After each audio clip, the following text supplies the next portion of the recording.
Hello everybody, NailsofNorway are back here again, and today I am going to do a design with this beautiful LanaGel that I got from GellyFit.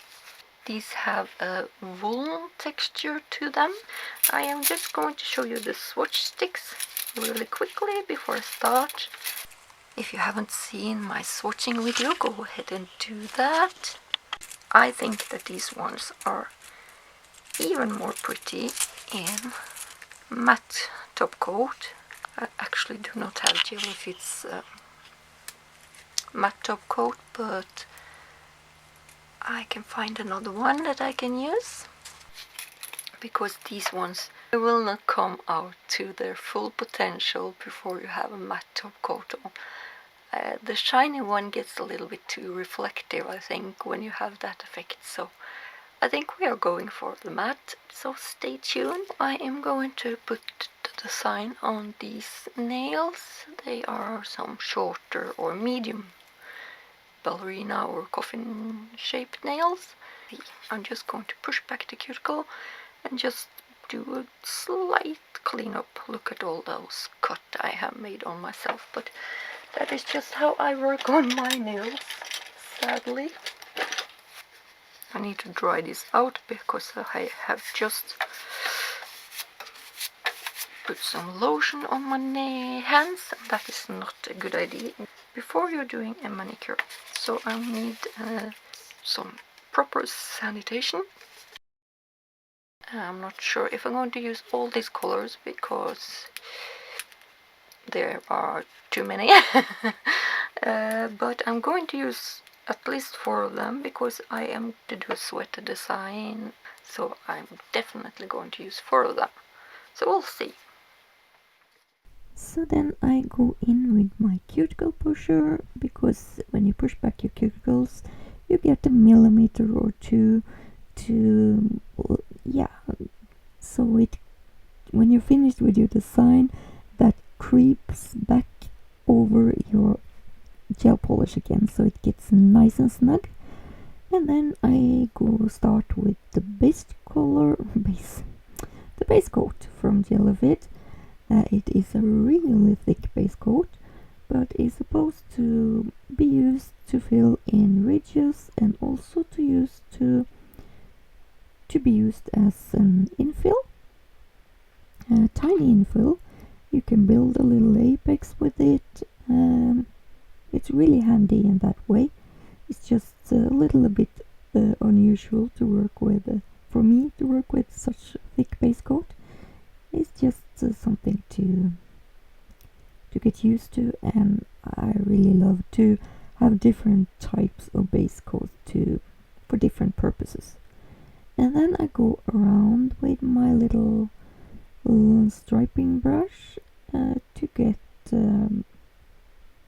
my design even snugger up around the cuticles, so I do not get a lot of mess in my cuticle area. It helps me to not overflood my cuticle, but to get it really snug around it. And I cure every nail in between, or I cure every nail while I'm finished with one of them. Or when I'm finished with one of my nails, I cure them, and then I go over to the next one. And this base coat is supposed to be cured for 60 seconds, I think, but color is just supposed to be cured for 30 seconds.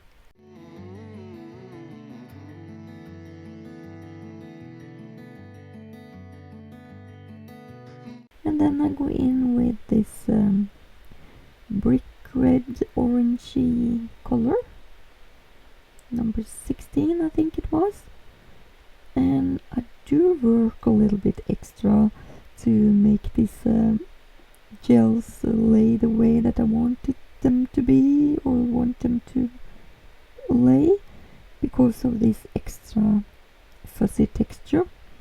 I am just a little bit strange in my head.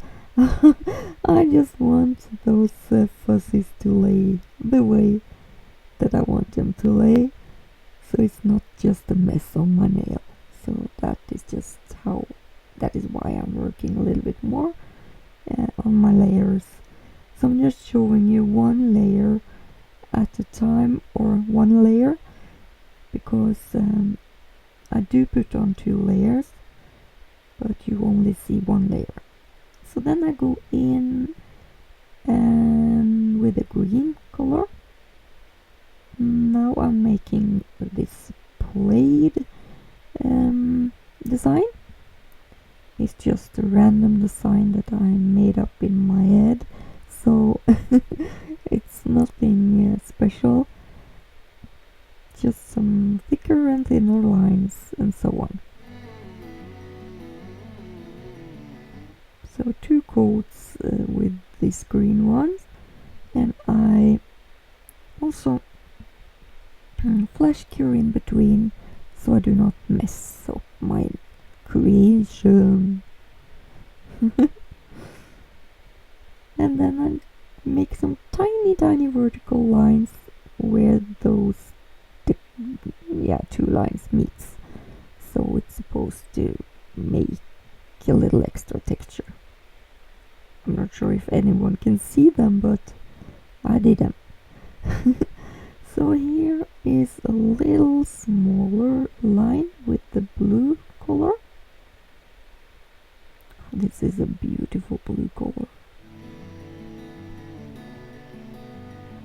And you will see a really big difference between this high shine here and that matte top coat that I will put on later, especially with this design. So I think that the matte is definitely best to go with this design.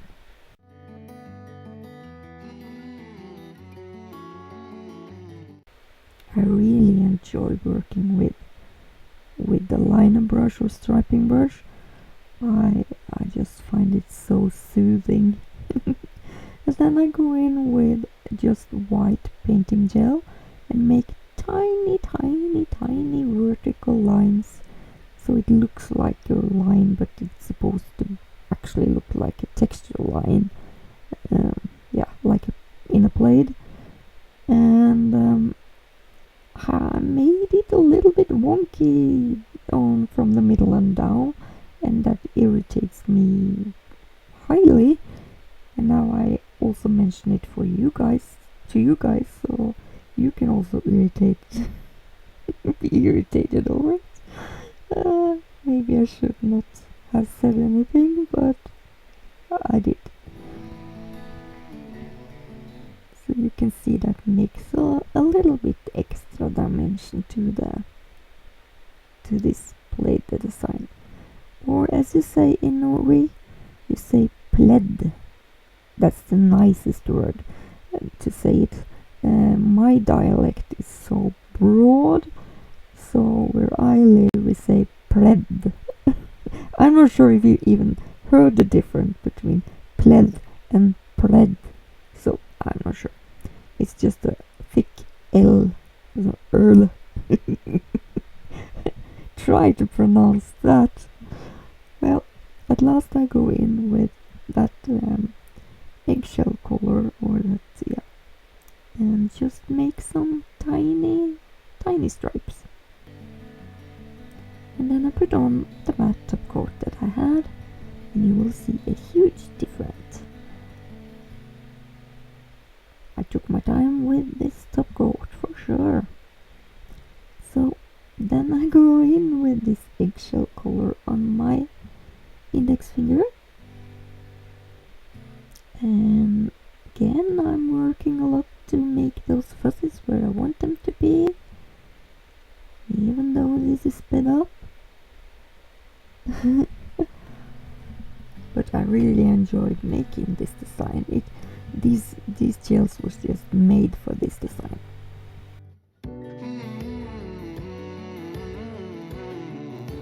And these gels are so easy to work with.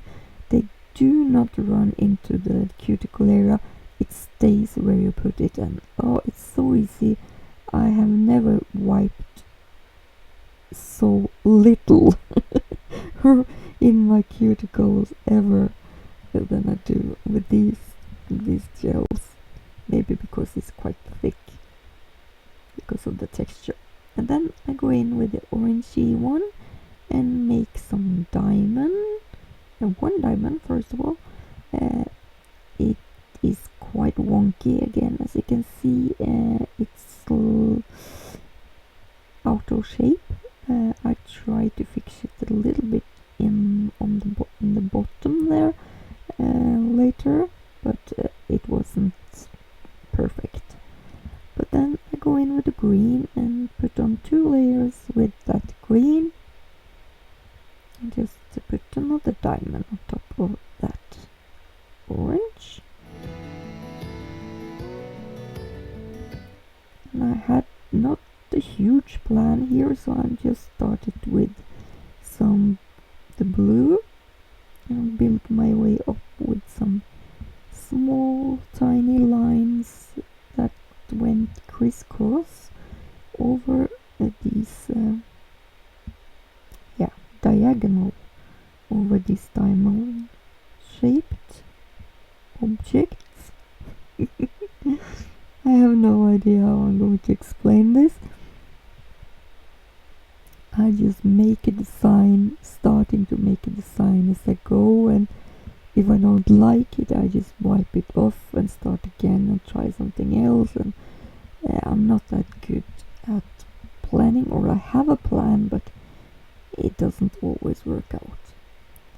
So I wasn't supposed to put on these white vertical lines here, but something was missing in this nail, so it was white accent color that was missing. So I made a lot of these tiny stripes here. It took a while to make them. Good for you that I can speed this up and cut out some bits, because this took a while.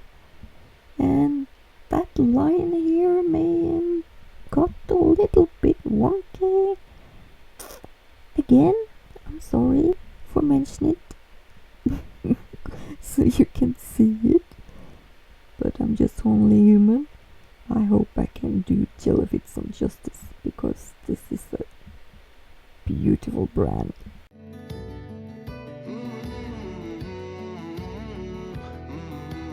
So if you haven't subscribed to me, please do so.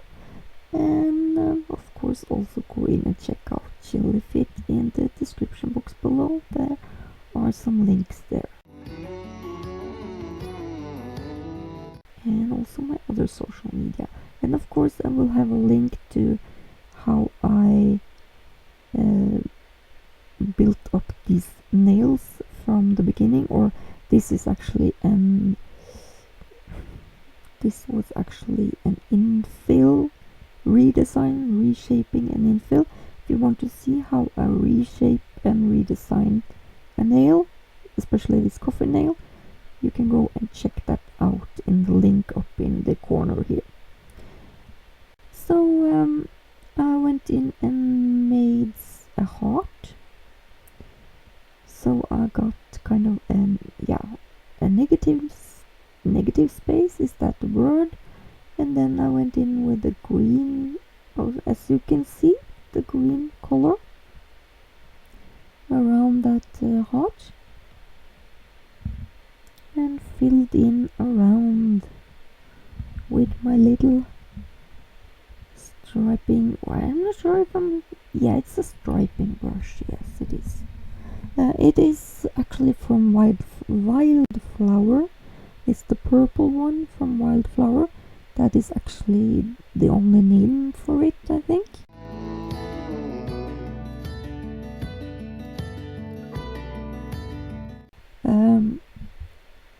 I have used the black one here on the thicker stripe from Wildflower, and the purple one.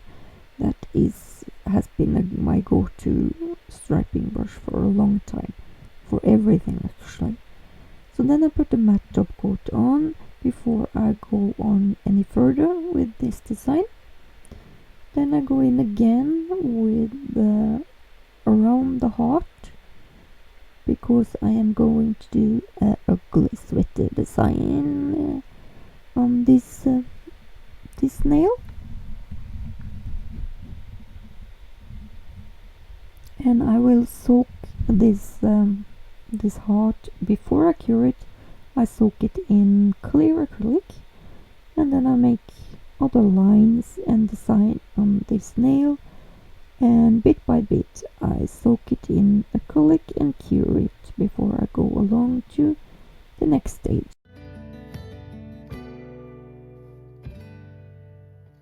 Tapping it off, and you have to fully saturate the lines so they almost not shine anymore before you put it in the lamp, because then you know the acrylic has soaked up the gel polish, or the other way around, I'm not sure. So just some lines on the side here.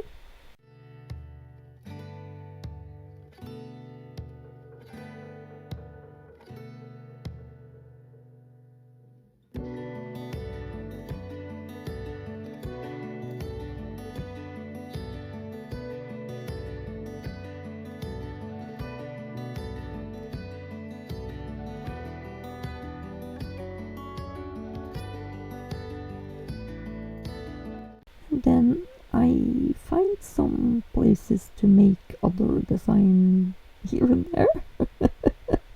Fill this nail up. So then it's just wipe everything off, and this nail is finished. And the last one, I put on this beautiful shade, a light shade, and I was almost supposed to leave it like that, but it was so empty, it needed something. So you can see me actually put on the matte top coat before I went on with something else.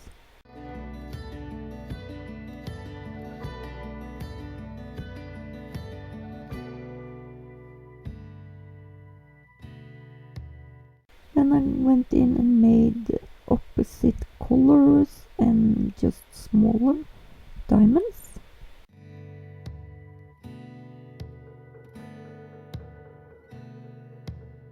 Then on my index finger.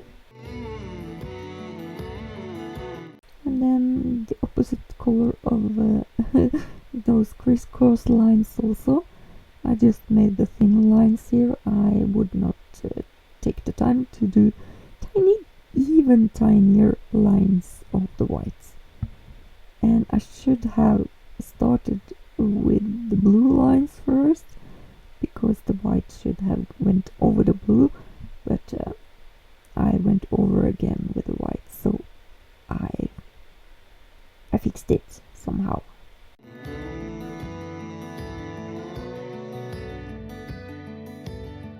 So then again, just a top coat over this, and they are finished. So I hope you enjoyed this. If you did so, please give this video a huge thumb up, and of course, if you haven't subscribed to my channel, do so. I would really appreciate that. And yeah, of course, hit that green notification bell so you get update whenever I get another video out. And check out my other social medias where I put out other pictures and small videos that I do not put out here. And I think that is it. Check the links in the description for GellyFit, of course. There are some pictures at the end of this video of these nails, so take a look. And thank you so much for watching, everybody.